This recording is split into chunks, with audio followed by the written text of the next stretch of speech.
امروز میخوام درباره ازدواج مسیحی صحبت کنم. مدتی است که خداوند در قلبم گذاشته که در مورد ازدواجی که کتاب مقدس به ما معرفی میکنه، ازدواجی که خداوند هسته مرکزی این خلقته، ازدواجی که از اول خلقت خداوند برنامه‌شو داشت و در خلقت انسان خودشو به ما معرفی میکنه. امروزه وقتی که به ازدواج نگاه میکنیم، مخصوصا ازدواج در ایران در شرایط سخت، خیلی وقتا میشنویم که جوانها چه مشکلاتی رو باید از سر راه بردارن تا بتونن ازدواج کنن. شرایط اقتصادی یه طرف و شرایط اعتقادات و باورهای مذهبی که جامعه ما باهاش دست و پنجه نرم میکنه. ما در جامعه‌ای زندگی میکنیم که اکثرا مسلمان هستن و متاسفانه قوانین اسلامی، قوانین قرآنی در قوانین کشوری و تصمیمات کشوری نقش داره، چه در ایران چه در افغانستان. حتی مثل یک فرهنگ شده، مثل یک سنت شده که باید به انجام برسه و در خانواده ها، در جامعه مثل یک خواسته، یک انتظاراتی است که باید برآورده کنی و تا بتونی ازدواج کنی و اگر نتوانی، چه لحاظ مالیش چه لحاظ عقایدیش، ازدواج کردن شاید خیلی سخت بشه. گاهی اوقات مردم هستن کسانی که ازدواج میکنن، انتخاب میکنن به خاطر شرایط مالی. کسی سر راهشون میاد که وضعیت مالیش عالیه و خب میگه خب زندگی مرفه میشه، راحت میشه، انتخاب میکنن. بعضی موقع ازدواج میکنن به خاطر مسائل عقیدتی، به خاطر مسائل مذهبی و باید ازدواج کنیم. من شخصی رو میشناختم که خیلی زود از 15 سالگی، بین 15-16 ازدواج کرد. پدر مادر براش تصمیم گرفتن به خاطر مسائل مذهبی، به خاطر که عقیده داشتن باید ازدواج کنه، دختر مجرد نمونه. و متاسفانه خیلی از شکست‌های ازدواجی هم پیش میاد. به خاطر این میخوایم ازدواج مسیحی رو، ازدواجی که خداوند هسته مرکزیشه، پی و بنای اون ازدواج رو میخوایم با هم بررسی کنیم. وقتی به کلام خداوند نگاه میکنیم، خداوند انسان رو آفرید، خداوند انسان رو نیکو آفرید. همه چیز نیکو بود. زمانی که همه چیز آفریده شد، خدا با انسان صحبت میکرد. انسان در رابطه با خداوند بود، رابطه عمیق، رابطه صمیمی. وقتی کتاب انجیل، کتاب مقدس، پیدایش 1 از آیه 26 تا 27 رو میخونیم، کلام خداوند میگه آنگاه خدا گفت انسان را به صورت خود و شبیه خودمان بسازیم. پس خداوند تصمیم گرفت انسان رو بسازه به شباهت خود و شبیه خود.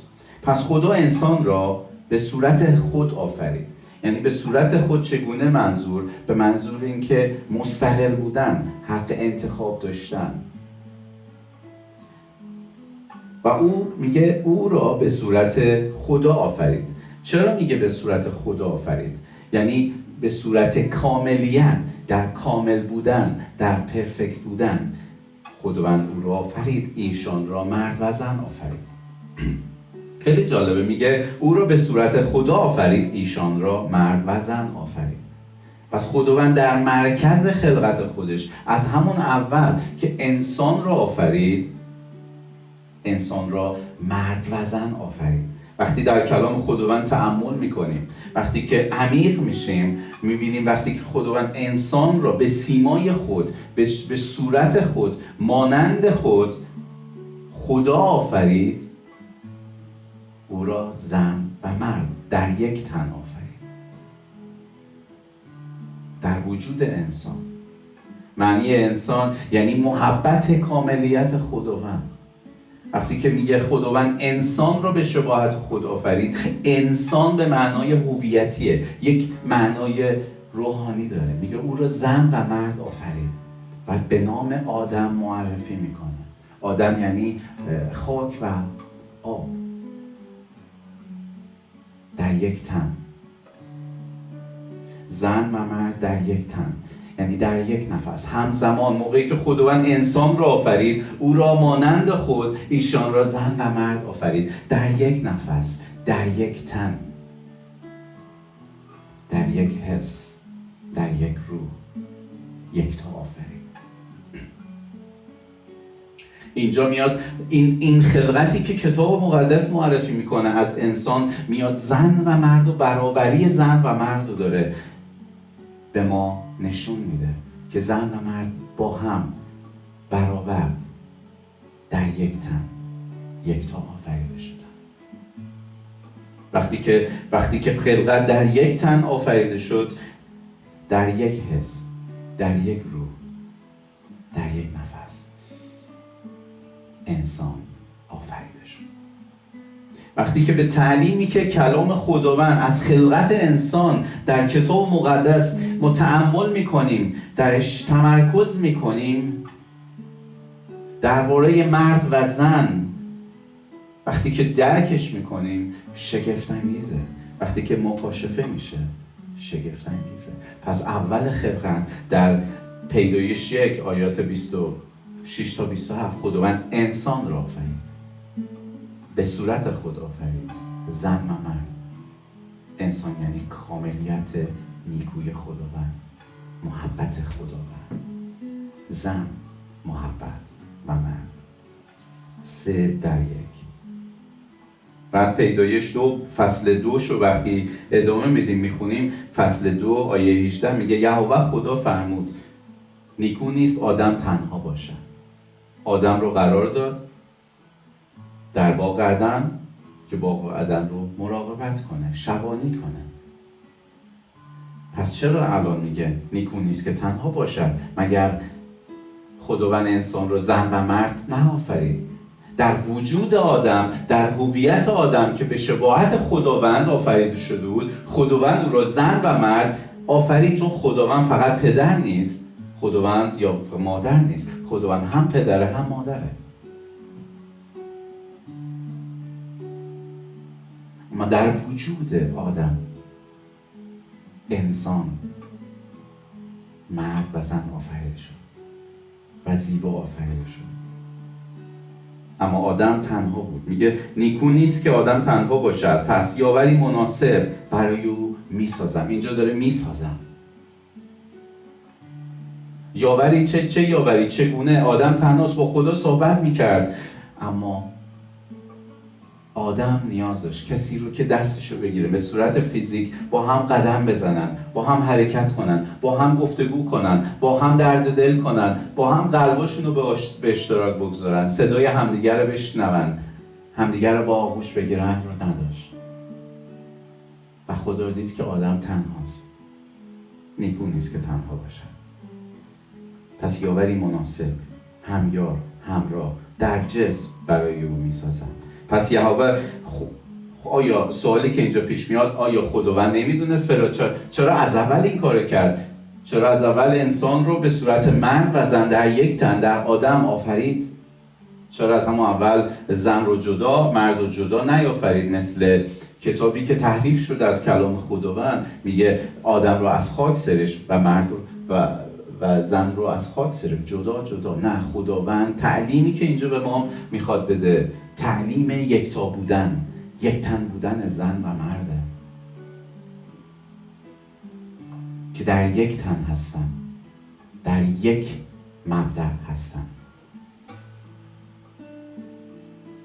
یهوه یعنی هستن آن که هستن. خوابی گران بر آدم مسئولی کرد و در همان حال که آدم خفته بود، یکی از دنده هایش را گرفت و جای آن را با گوشت پر کرد. پس یهوه خدا همان دنده که از آدم گرفته بود زنی ساخت و او را نزد آدم آورد. آدم گفت این است اکنون استخوانی از استخوانهایم و گوشتی از گوشتم، او زن نامیده شود، زیرا که از مرد گرفته شد.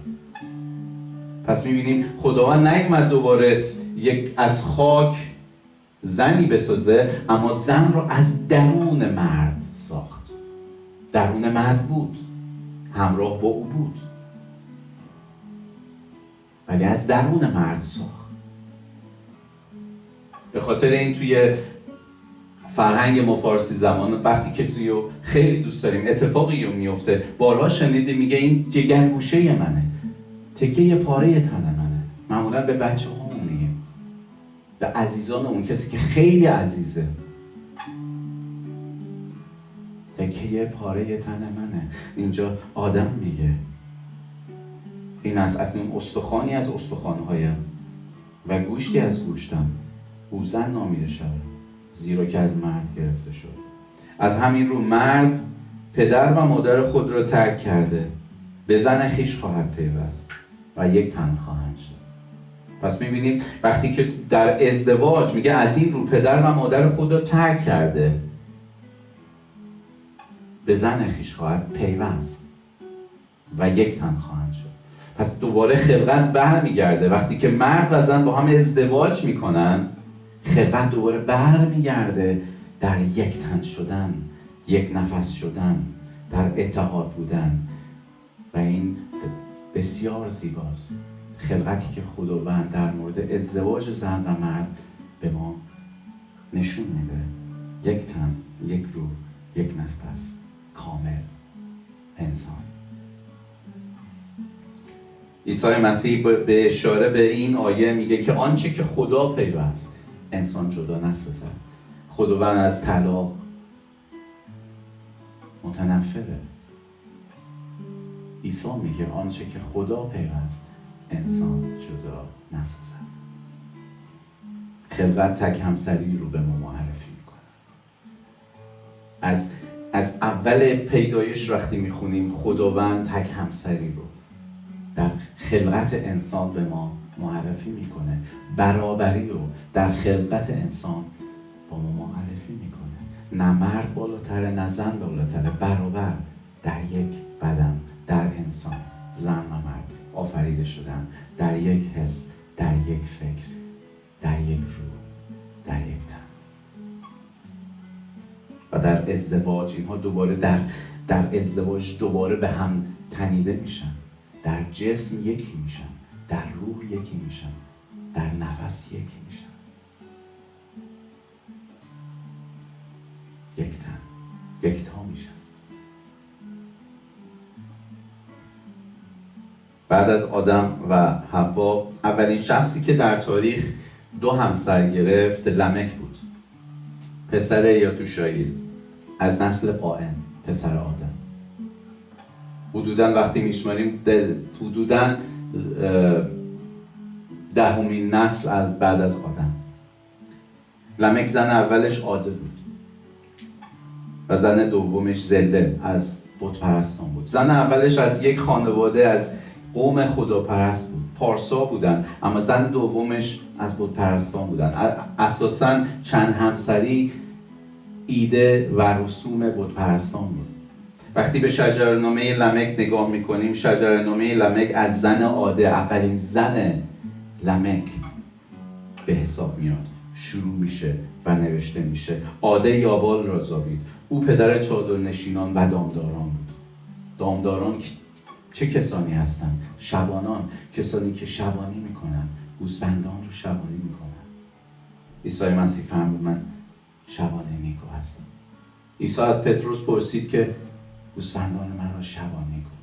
خداوند آدم رو در باغ عدن قرار داد تا از باغ عدن مراقبت کنه، باغ عدن رو شبانی کنه، محافظت کنه.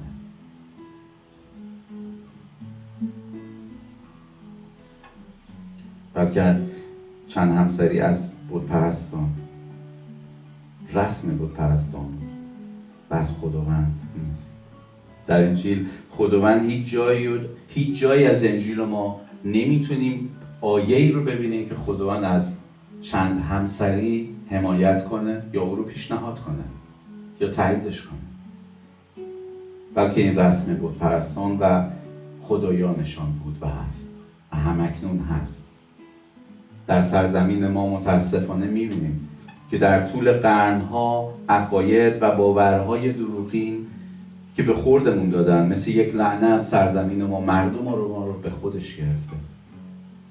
و دعا میکنم در این لحظه در نام پرقدرت عیسی مسیح زنجیرها شکسته بشه، چشمای نابینا باز بشه، گوشهای کر شنوا بشه تا حقیقت و راستی رو بشناسن و آزاد بشن. عیسی مسیح فرمود حقیقت رو خواهید شناخت و حقیقت شما را آزاد خواهد کرد. کلام خداوند در افسسیان 5:14 می‌فرماید زیرا هر آنچه آشکار می‌شود نور است. از این جهت گفته شده است ای که در خوابی بیدار شو، ای که در خوابی بیدار شو، از مردگان برخیز که مسیح بر تو خواهد درخشید. نجات خواهی یافت، از تاریکی برخواهی خواست. وقتی در قرآن درباره چند همسری میخونیم من ناراحت میشم، غمگین میشم. وقتی که میبینم در ایران چقدر اعتقاد دارن، یا در کشورهای عربی رو میبینم یا در کشورهای دیگه نام نمیبرم، غمگین میشم، چون در ضد کلام خداست، بر ضد خلقته، بر ضد عدالت خداونده.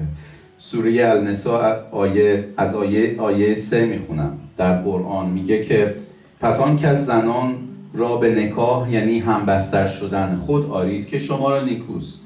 زنانی رو به همبستری به زنی خودتون بگیرید که شما را نیکوست و مناسب با عدالت هست. یعنی عدالت رو برقرار کنید، این زنای زیبایی که میخواید بگیرید خرج و مخارجشون رو خوب بدید، یا به قولی شیوه ها یا تمام قوانینی که گذاشتن 2 یا 3 یا 4، میگه 2 تا یا 3 تا یا تا 4 تا اجازه دارید بگیرید. اگر بترسید که چون متعدد گیرید راه عدالت نپیموده و به آنها ستم کنید، پس تنها 1 زن اختیار کنید کرده. پس میگه اگر میترسی که بین 4 تا زنت، اولا میگه خب 4 تا زن بگیرید، زنهای خوشگل زیبا که خوشتون میومد تا 4 تا بگیرید. و اگر نتونستید، فکر میکنید میترسید که نتونید عدالت رو برقرار کنید، یعنی 4 تاشون رو برابر عاشق باشید، 4 تاشون رو برابر محبت کنید، 4 تاشون رو برابر راضی و خرجشون رو برابر بدید، اگر فکر میکنید که نمیتونید پس 1 زن اختیار کنید.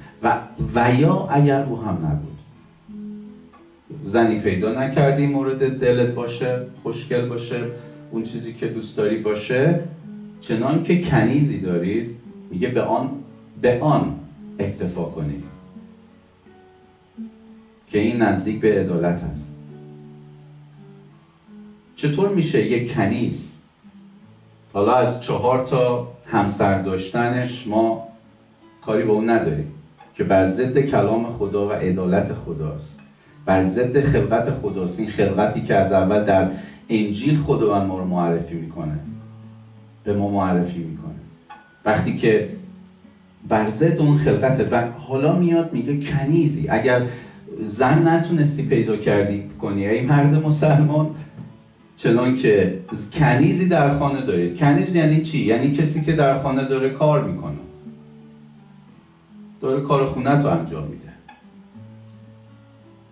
و قدیما اینطور بوده که کنیز میگرفتن، حالا یه اتاقی بهش میدادن، یه جایی به هر شکلی براش کار میکرد، یه غذایی هم بهش میدادن، کنیزش بود. میگه اگه کنیزی دارید به آن اکتفا کنید که این نزدیک تر به عدالت است. کدام عدالت؟ وقتی که خلقت خداوند رو در کتاب مقدس میخونیم که زن و مرد رو به شباهت خود آفرید، او را انسان آفرید، یعنی محبت خداوند، کاملیت خداوند در یک تن. آیا یک کنیز انسان نیست که مانند یک وسیله استفاده بشه؟ در به اون میگی به آن، به زن نمیگی به او، میگه به آن اکتفا کن. آیا این کلام قابل اعتماده که از خداونده؟ خیر، از خداوند نیست، از دنیای تاریکی است. داشتم چند وقت پیش با یه خانواده‌ای که جلسه خصوصی داشتیم که زمینه اسلامی داشتم، صحبت می‌کردم.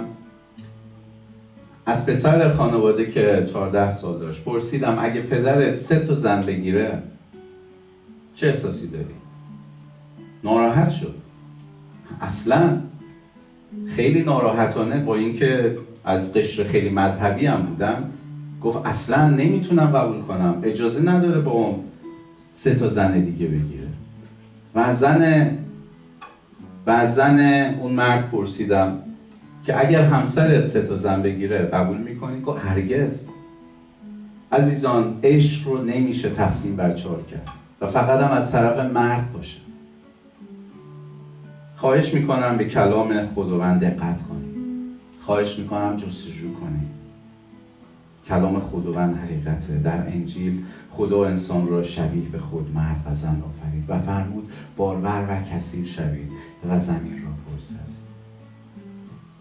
به آنها اقتدار داد تا خلقت را شبانی کنند، نه تخریب، نه سوء استفاده.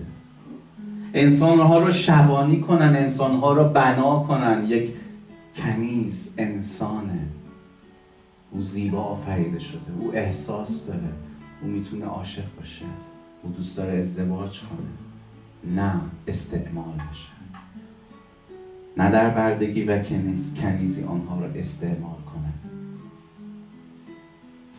در او که نیکوست، در او که عریان از هر دروغ و تاریکی است، در او که محبت است. آدم و حوا در حضور خداوند عریان بودند و هیچ حس خجالت و شرم نداشتند. چرا؟ چون اساساً طبیعت گناه در وجودشون نبود، بلکه در پاکی به شباهت خدا خلق شده بودند. خداوند در باغ عدن درخت شناخت خوب و بد رو قرار داد و به آدم و حوا گفت که از آن نخورید که خواهید مرد. چرا؟ چون خداوند ما خدای تحمیل کننده نیست. حتی خدایی که ما میپرستیم، خدای قادر مطلق که ما رو به شباهت خودش زیبا آفریده، خودش رو به ما تحمیل نمیکنه. خداوند خدای رابطه است. دوست داره که او رو انتخاب کنه. او ما رو مستقل خلق کرد، آفرید تا حق انتخاب داشته باشیم. اساساً بین یه رابطه اگر یک طرفه باشه دیگه اون عشق نیست. عشق زمانی هست که 2 طرفه باشه و خداوند دوست داره که ما عاشقش باشیم. ما او رو از دل و جان انتخاب کنیم، نه به خاطر چه برکت ها و چه مستجاب هایی خواهیم داشت یا ثواب ها، به خاطر اینکه فقط او رو دوست داریم. خداوند میگه که خداوند به آدم و حوا گفت که درخت شناخت خوب و بد رو نخورید، میوه آن رو نخورید که خواهید مرد. یعنی چه؟ یعنی از حضور من خواهید مرد. وقتی که تو بدی رو بچشی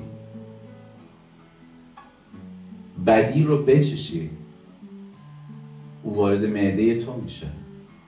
میوه بدی رو بخوری وارد معده تو میشه و بدن تو رو تسخیر میکنه، چون جایی که خداوند بدی نیست، تاریکی نیست. به آنها حق انتخاب داد، چون خداوند خدای تحمیل و اجبار نیست. اما آدم و حوا در آن اقتداری که خداوند به آنها حق انتخاب داده بود لغزش کردند و از حضور خداوند سقوط کردند و به اسارت طبیعت گناه در آمدند. عزیزان، اگر بخوایم در طبیعت گناه زندگی کنیم در اسارت خواهیم بود. طبیعت گناه کلام خداوند رو تحریف میکنه و به ما آدرس اشتباه میده تا گم بشیم، تا در ترس و وحشت باشیم، تا خدا رو نشناسیم، تا کلام حقیقی خدا رو نشنویم، چشمان قلبمون باز نشه، به حقیقت ایمان نیاوریم، تا آرامش نداشته باشیم، ناامید بشیم و افسرده.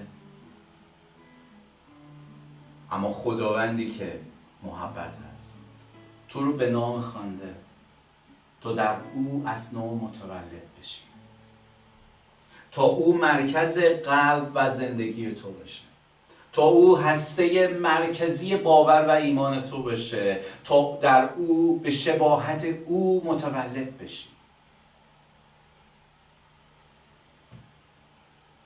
خداوند میخواد که ازدواج‌های ما شفا پیدا کنه. یا اگر ازدواج نکردی، در کلام خدا، در هویتی که خداوند از اول خلقت به ما نشون میده، در او قدم بگذاری. کلام خداوند در افسسیان 4 آیه 24 میگه انسان جدید عیسی مسیح رو در بر کنید که آفریده شده است تا در پارسایی و در قدوسیت حقیقی شبیه خدا باشد. آمین. میخوایم با هم دعا کنیم. خداوند میخوام دعا کنم در این لحظه. میخوام خداوند به حضورت بیام. باورها و عقایدی که خداوند اشتباه بود، خداوند میخوام ازش توبه کنم. خداوند میخوام به حضورت زانو بزنم. تا خداوند منو تبدیل کنی. تا در مسیح عیسی خداوند من از نو در پارسایی و قدوسیت حقیقی متولد بشم. تا به شباهت تو خداوند در اراده تو باشم. خداوند ازدواج‌های ما رو شفا بده.